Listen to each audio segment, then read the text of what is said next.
זה נשר שנולד או נתפס פה בחייבר פעם ראשונה. יש לו טבעת נוספת, צהובה. את הטבעות האלה קל לנו לקרוא אותם עם טלסקופ כשהנשר עומד. כשהוא עף בשמיים, אנחנו רואים את הכנף עם התג כנף. הבעיה עם התגי כנף זה שהם מתבלים לנו תוך שנתיים.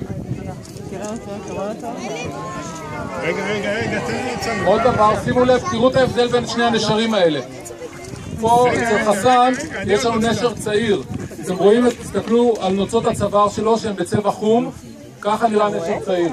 נשר בוגר כבר, כמו אצלנו, מלבין שערו, או מלבינות נוצותיו, רגע, אתם רואים? פה כבר נוצות הצוואר הן בהירות יותר, זה נשר בוגר. יש לו ברגליים ענפים כאלה. רינת, את חייבת לראות. אתם רואים? ככה משמרים אותם, אחרת היו נפרדים. כאילו יש משהו מה שאתה אומר. לנשר ההוא לא, אולי תקשיב. קצת דוגמה, אני עושה פוסטרים. לא רק כדי לקבל כסף, גם בכלל משמרים אותם. משלמים עליו. רינת, תבואי לפה, תראי יותר טוב. הוא אמר שאם היא תפסיק במקום אחר, הוא יהיה נשיכה מאוד מאוד כואבת. בואי תכתבי לפה, תסתכלי, ממש מדהים. אבל זה הכי קרוב שתראה נשר, העיקר.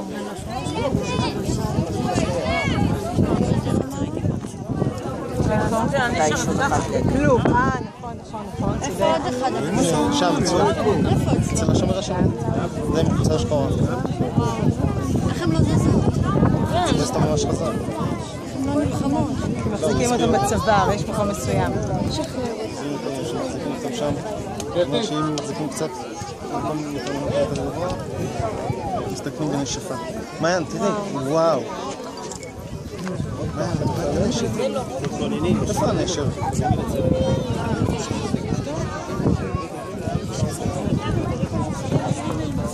יש לכם מלא ענפים זה?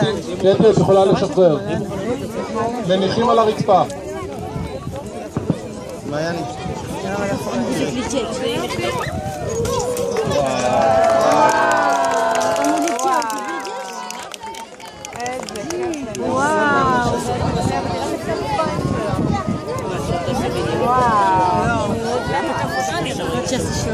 הילה, ראיתם?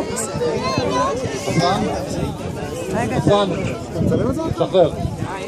הנה. אז תעביר אותי מאוד. הילה, אתן רואות? 4. רגע, עוד לא צילמתי.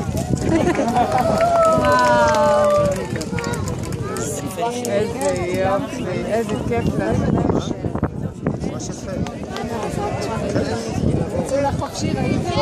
מדהים.